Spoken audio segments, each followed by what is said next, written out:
Yes, first of all, thank you very much for inviting me here. For me also, it's an honor to be here in the first Women's Congress of Ukraine. So thank you very much for the invitation. Well, I'd like to start from a point.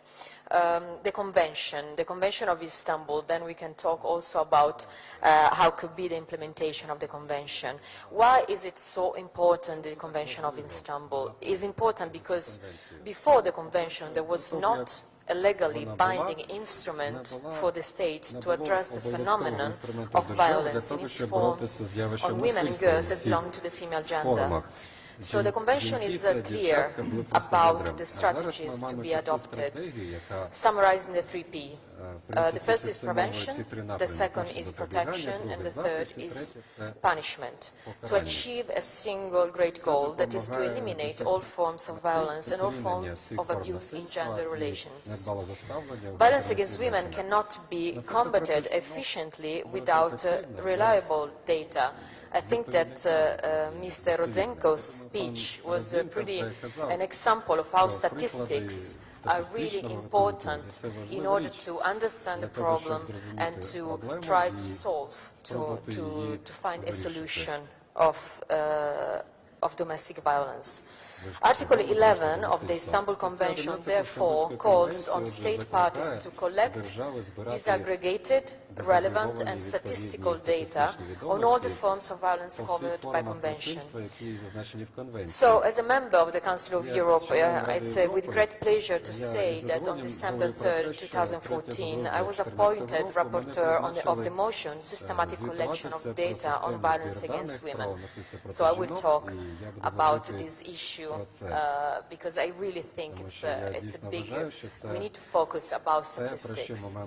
So in preparation of this report, I carried out fact-finding visits to Spain and to Finland, and all the interlocutors I met during my fact-finding visits stressed the usefulness of data on violence against women for their work.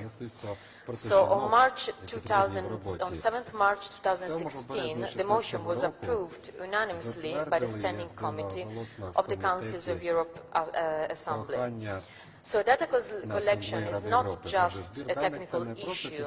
It can be a powerful tool for targeting policy making in preventing and combating violence against women. Systematic collection of data on violence against women and its causes, consequences and prevalence is a precondition for efficient action and should therefore become a reality in each member state. Training of police and other officers concerned in this field and investing in data collection systems should be encouraged. Member States should also step up efforts to address the issue of underreporting of violence by rebuilding trust in the national authorities to whom victims report. By approving the motion, the Paese Assembly has acknowledged the commitment and actions of Council of Europe Member States to prevent and combat violence against women and domestic violence. So the commitments that there are in these resolutions, one of these are to sign and or ratify, if they have not yet done so, the Council of Europe Convention on Preventing and Combating Violence Against Women and Domestic Violence. I take also this opportunity to hope that the ratification will come as soon as possible. I really hope that Ukraine will be the next member state to ratify this really important convention. Another commitment is to ensure that development, implementation and the monitoring of policies and legislation adopted to combat violence against women are based on reliable and accurate data. So we need to designate or establish one or more official bodies responsible for the coordination of data collection and for the implementation, monitoring and evaluating of policy and the evaluation of policies and measures to prevent and combat all forms of violence covered by the Istanbul Convention. We also need to analyze the causes of underreporting of violence against women. This is a really important point. Sometimes women don't know exactly what is violence. They don't know that violence is not just physical violence, but it's also psychological violence, economical violence. There are different forms of violence, and the underreporting also according to the visits that I carried out in Finland and Spain, that's really a big issue about the underreporting, because women simply say, well, that was not violence. So that's really important to understand also, and to know the definition of domestic violence and violence against women, because sometimes women think that it's just a physical case, and unfortunately it's not the only form of violence. So the collection of data on the causes of violence against women, on its consequences, on its prevalence and frequency, and on the efficiency of policies and legislation. Another big point is to ensure that data is disaggregated as a minimum requirement by sex, age, type of violence, and relationship of the perpetrator to the victim, and geographical location. Another big point. Most of the data that are collected are not disaggregated data. So we don't know, for example, if there is a relationship between the perpetrator and the victim. That's a really important data that we need to gather. And also the age and the type of violence.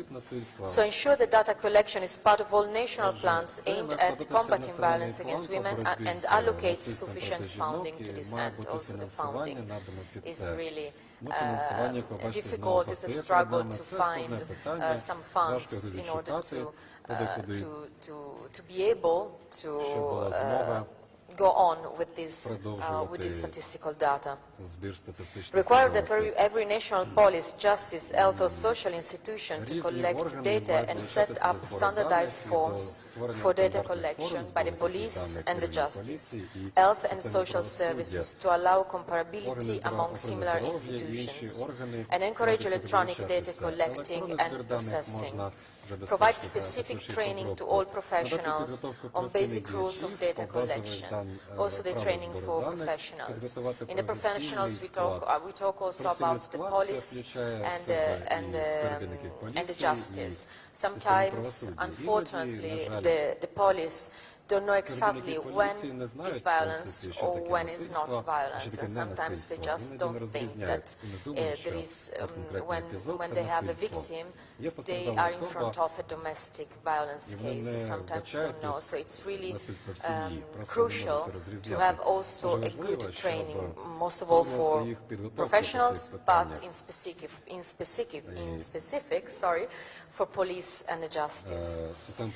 Conduct at regular intervals population-based surveys on violence against women with the same set of questions, in order to allow monitoring and comparison over time. And then, at the end, encourage reporting and rebuild trust in national authorities by setting up means of avoiding secondary victimization, such as the presence of a specialist of violence against women in police stations and the organization of special training for professionals confronted with violence against women.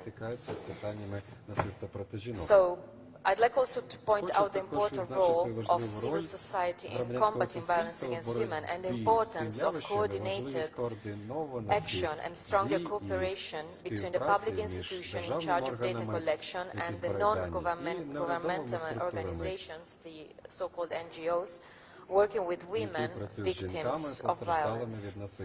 In conclusion, a global approach at European level is needed to effectively combat and eventually end violence against women. This is a common problem that has no boundaries and needs a common solution. It should not be forgotten that without appropriate data there can be no adequate response to violence against women. Efficient policies to combat violence against women cannot be prepared nor implemented without comparable, harmonized and homogenized data. Thank you very much for your attention.